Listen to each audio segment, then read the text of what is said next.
जय जय शिव शंभू मित्रों, सभी को मेरा प्रणाम। आज बहुत गड़बड़ हो गया मामला। रात को मैं 2 बजे सोया तो नींद नहीं खुली यार। 7 बज गए उठते उठते। सूर्यदेव भी बाहर आ गए और ये वाल चालू है, लेकिन टंकी में पानी नहीं है। टंकी में पानी है ही नहीं, टंकी में पानी भी नहीं है, तो नीचे चल के नहाते हैं।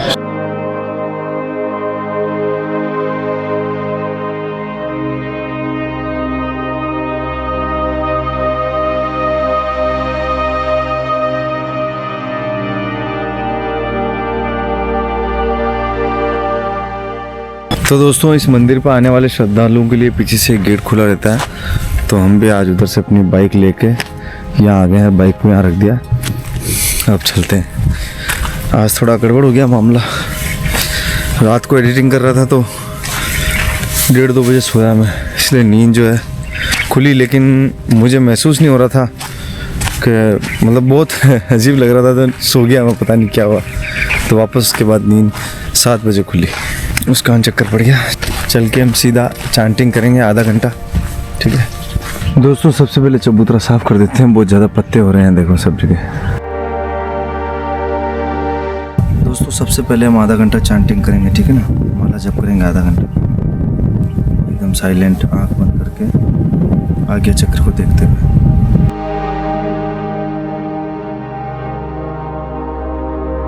मित्रों, 30 मिनट की माला जप हो गई है, चांटिंग हो गई है। अब हम 30 मिनट तक आँख बंद करके बैठे रहेंगे, आगे चक्र को देखेंगे। मित्रों, हवा जो है बहुत ठंडी चल रही है, ठीक है ना। तो मैंने जैकेट पहन लिया है। अब हम 30 मिनट के लिए बिल्कुल साइलेंट बैठेंगे, ठीक है। आँख बंद करके आगे चक्र को देखते हुए अपनी सांसों के प्रति होशपूर्ण रहेंगे, ठीक है। 30 मिनट के लिए बैठेंगे।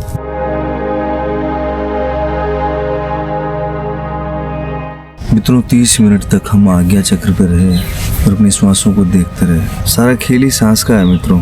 जब हम शांत होते हैं तो हमारी सांस अलग तरह से चलती है, जब हम क्रोध में होते हैं तो हमारी सांस अलग तरह से चलती है। गरुड़ पुराण ये कहता है कि 3600 दूर गया प्राण वापस लौट के नहीं आता, उसके बाद इंसान की मृत्यु हो जाती है। 3600 एक नाप है। हर बार हमारी जो नाड़ी चल रही होती है उसमें 5 तत्व रहते हैं। 5 में से कोई ना कोई एक तत्व रहता है और वो उंगल से नापे जाते हैं, उंगल से। जैसे ये 8 उंगल है, अगर 8 उंगल मतलब मेरी श्वास इतनी दूर तक फेंक रही है, इस पॉइंट तक, तो ये जल तत्व होगा। तो ऐसे तत्व होते हैं और योगी सारे तत्वों को पहचानते हैं। मित्रों, अब हम परमहंस योगानंद की योगी कथामृत को आगे पढ़ेंगे। मित्रों, परमहंस योगानंद की योगी कथामृत के आज हम 44वें अध्याय पर पहुंच चुके हैं, जिसका नाम है महात्मा गांधी के साथ वर्धा में। जब वो महात्मा गांधी से वर्धा उनके आश्रम में मिलने गए, उसके ऊपर ये चैप्टर है जिसको हम पढ़ते हैं।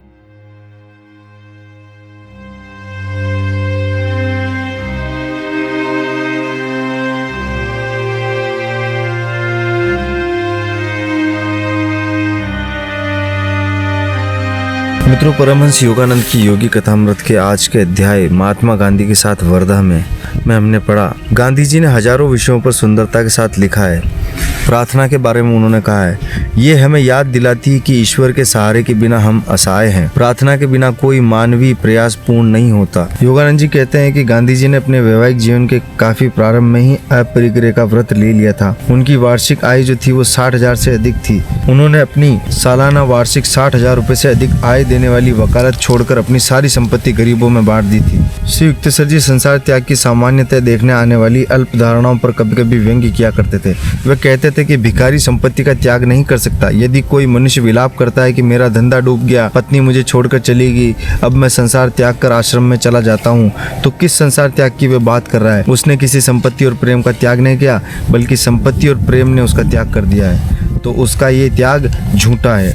दूसरी ओर गांधी जी जैसे संतों ने केवल भौतिक संपत्तियों का ही प्रत्यक्ष त्याग नहीं किया, बल्कि उससे भी कठिन निजी लक्ष्य प्राप्ति और स्वार्थी उद्देश्यों का भी त्याग कर दिया और अपने अस्तित्व के गहनतम हिस्सों को भी सारी मानव जाति को एक ही धारा में मानकर उसमें विलीन कर दिया। और मित्रों, इस तरह जब गांधी जी ने अपनी सारी संपत्ति दान कर दी गरीबों के अंदर, तो उनकी धर्मपत्नी कस्तूरबा ने कोई आपत्ति प्रकट नहीं की। उन्होंने उनके लिए या उनके बच्चों के लिए कुछ बचाकर नहीं रखा। गांधी जी का विवाह किशोर अवस्था में ही हो गया गया था। 4 पुत्रों को जन्म देने के बाद उन्होंने और उनकी धर्मपत्नी ने ब्रह्मचर्य का व्रत ले लिया। उनके सहजीवन के प्रखर नाटक की शांत नायिका के रूप में कस्तूरबा अपने पति के साथ कारावास भी गई। 3-3 सप्ताह के अनशनों में पति के साथ स्वयं भी उपवास करती थी और पति की अनंत जिम्मेदारियों में अपनी हिस्सेदारी की जिम्मेदारियां संभालती थी। गांधी जी के प्रति उन्होंने अपनी श्रद्धा इन शब्दों में व्यक्त की है। वो क्या कहती हैं? मित्रों, ये गांधी जी की पत्नी कस्तूरबा जी के विचार थे। मैं आपकी आभारी हूँ कि आपकी जीवन संगिनी एवं सहधर्मिणी बनने का सौभाग्य मुझे प्राप्त हुआ। मैं आपकी आभारी हूँ संसार में सर्वश्रेष्ठ विवाह बंधन के लिए, जो विषय भोग पर नहीं बल्कि ब्रह्मचर्य पर आधारित है। उनकी पत्नी कस्तूरबा आगे कहती है कि मैं आपकी आभारी हूँ कि आप उन पतियों में से एक नहीं बने जो जुआ, घुड़दौड़, सुरापान, सुंदरी और गाने बजाने में अपना समय नष्ट कर देते हैं और अपनी पत्नी एवं बच्चों से इस प्रकार ऊब जाते हैं जैसे कोई बच्चा अपने खिलौनों से जल्दी ऊब जाता है। मैं अत्यंत कृतज्ञ हूँ कि आप वैसे पतियों में नहीं हैं जो दूसरों के परिश्रम के बल पर उनका शोषण कर धनवान बनने में अपना समय लगा देते हैं। वह आगे कहती है कि मैं नितांत कृतज्ञ हूँ कि आपने रिश्वत से अधिक महत्व ईश्वर और देश को दिया, कि अपनी धारणाओं के अनुसार अपना जीवन जीने का साहस आप में था, कि ईश्वर में आपका पूर्ण विश्वास था। असीम कृतज्ञ हूँ मैं ऐसे पति को पाकर जिसने ईश्वर और अपने देश को मुझसे अधिक महत्व दिया। मेरे और मेरी युवा अवस्था की त्रुटियों के प्रति आपने जब समृद्धि का जीवन त्याग कर अपरिग्रह के जीवन को अपनाया, तब मैंने आपका जो विरोध किया और विद्रोह पर उतर आई, उस सब के प्रति आपने जो सहनशीलता का रुख अपनाया, उसके लिए मैं आपकी आभारी हूँ। बचपन में मैं आपके माता पिता के घर में रही। आपकी माँ बहुत अच्छी और महान महिला थी। उन्होंने मुझे बहादुर और साहसी पत्नी बनना सिखाया और उन्होंने ये भी सिखाया कि मैं उनके पुत्र अर्थात अपने भावी पति के प्रेम और आदर की पात्र कैसे बन सकती हूँ। जब वर्ष पर वर्ष बीतते गए और आप भारत के सबसे प्रिय नेता बन गए, तब सफलता की सीढ़ी चढ़ने वाले पुरुष की पत्नी के मन में उठने वाले वह भय मेरे मन में कभी नहीं उठा कि मैं एक और फेंक दी जाऊंगी, जैसा कि अन्य देशों में प्राय होता है। मैं जानती थी कि जब मृत्यु आएगी तब भी हम पति पत्नी ही होंगे। मित्रों, अनेक साल तक महात्मा गांधी जी की पत्नी कस्तूरबा गांधी कोषपाल का काम करती थी, जिसमें महात्मा गांधी जी लाखों रुपए जमा करते थे। मित्रों, अनेक वर्षों तक कस्तूरबा जी उन जन निधियों के कोषपाल का काम करती रही जिन्हें महात्मा जी ने लाखों में जमा किया था। भारत के घरों में बड़ी मजेदार कहानियां बताई जाती है कि गांधी जी की सभाओं में महिलाओं के आभूषण पहनकर जाने को लेकर पति बहुत चिंतित हुआ करते थे, क्योंकि पद दलितों की वकालत करने वाले गांधी जी की जादुई वाणी सोने के कंगन और हीरे के हारों पर अपना जादू चलाकर उन्हें अपने हाथों और कंठों से निकालकर दान पात्र में जमा करवा देती है। मित्रों, एक दिन जन निधि कोषपाल कस्तूरबा 4 रुपए के खर्च का हिसाब नहीं दे सकी। गांधी जी ने आय व्यय विवरण प्रकाशित कर दिया, जिसमें उन्होंने अपनी पत्नी कस्तूरबा के 4 रुपए की विसंगति को निष्ठुरता पूर्वक स्पष्ट दर्शाया। मतलब वो जो हिसाब रखती थी ना पैसे का, उसमें 4 रुपए की गड़बड़ आई और वो बता नहीं पा रही थी, उनको याद नहीं आ रहा था कि वो गड़बड़ कहाँ हो गई है। तो उन्होंने ये लिख के बताया पूरी दुनिया को कि मेरी पत्नी ने 4 रुपए का हिसाब गड़बड़ कर दिया है। मित्रों, कस्तूरबा गांधी महात्मा गांधी को अपना पति नहीं बल्कि अपना गुरु मानती है, जिसे छोटी सी भूल के लिए भी कड़ी फटकार लगाने का अधिकार होता है। कस्तूरबा को इस तरह सार्वजनिक फटकार लगाने के कुछ समय बाद गांधी जी को एक राजनीतिक आरोप में कारावास की सजा हो गई। जब वे शांत भाव से अपनी पत्नी से विदा ले रहे थे, तब वे उनके पैरों में गिर पड़ी और विनम्रता के साथ हाथ जोड़कर बोली, गुरुदेव, यदि मैंने आपका मन दुखाया तो मुझे क्षमा कीजिए। कौन? उनकी पत्नी कह रही है उनसे। मित्रों, जो भी महात्मा गांधी जी के अनुयायी थे या सत्याग्रही थे, उनके द्वारा सत्याग्रह व्रत में शामिल प्रतिज्ञाओं की सूची इस प्रकार थी जो उनको लेनी पड़ती थी। अहिंसा, सत्य, अस्तेय, ब्रह्मचर्य, अपरिग्रह, शारीरिक श्रम, स्वाद, इंद्रिय पर नियंत्रण, निर्भयता, सर्वधर्म समभाव, स्वदेशी, अस्पृश्यता से मुक्ति। इन 11 प्रतिज्ञाओं का विनम्रता के साथ पालन किया जाना चाहिए। ये सारी प्रतिज्ञाओं का पालन वो सब लोग करते थे जो गांधी जी को बहुत निष्ठा से फॉलो करते थे और सत्याग्रही थे। मित्रों, गांधी जी ने विश्व के सारे धर्मों का श्रद्धा भाव के साथ अध्ययन किया था।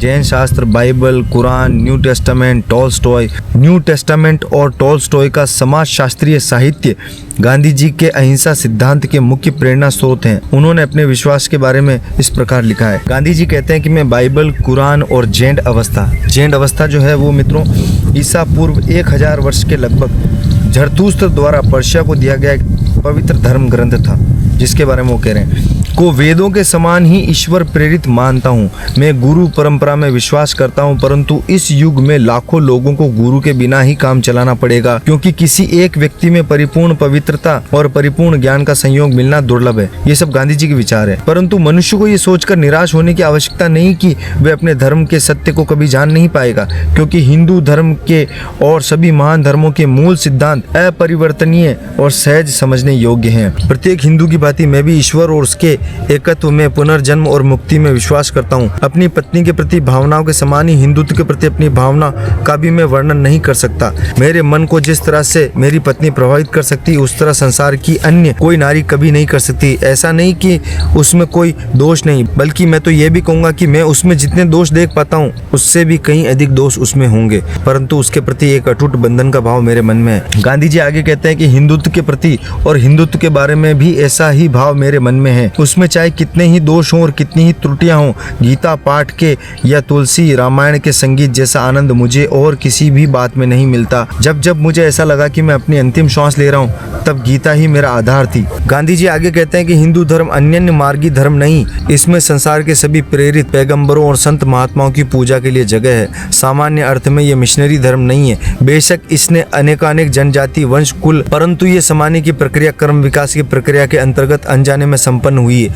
हिंदू धर्म शिक्षा देता है कि प्रत्येक मनुष्य को अपने पथ या अपने धर्म के अनुसार ईश्वर की आराधना करनी चाहिए, और इसीलिए किसी धर्म के साथ उसका कोई विरोध नहीं है। मित्रों, हिंदू धर्म को लेकर किताब में नीचे एक नोट दिया गया, उसको मैं पढ़ रहा हूँ। विश्व के सभी धर्मों में हिंदू धर्म की ही ये विशिष्टता है कि किसी एक महान धर्म प्रवर्तक या धर्म संस्थापक द्वारा इसकी स्थापना नहीं की गई है, बल्कि अपौरुषीय वेद शास्त्रों से यह उत्पन्न हुआ है। इसलिए हिंदू धर्म में सभी देशों के और सभी काल के महापुरुषों की पूजा स्वीकार्य है। वेद शास्त्र केवल यज्ञ और पूजा पद्धतियों का ही नियमन नहीं करते, बल्कि सभी सामाजिक प्रथाओं का भी नियमन करते हैं, ताकि मनुष्य का प्रत्येक कर्म ईश्वरीय विधान के अनुसार हो। इस संस्कृत शब्द का अर्थ बहुत व्यापक है। नियम या स्वाभाविक सदाचार का पालन। मनुष्य का किसी भी परिस्थिति विशेष में अंतर्निहित कर्तव्य शास्त्रों में धर्म की व्याख्या इस प्रकार की गई है। ब्रह्मांड के प्राकृतिक नियम जिनका पालन मनुष्य को अधपतन या दुख से बचाता है, वही हिंदू धर्म में या कहें कि सनातन धर्म की मुख्य विशेषता के रूप में उभर कर बाहर आता है। तो मित्रों, ये था जो आज हमने योगी कथामृत में पढ़ा। आपको कैसा लगा कमेंट करके जरूर बताना, और मिलते हैं अगले वीडियो में। तब तक के लिए सभी को मेरा प्रणाम।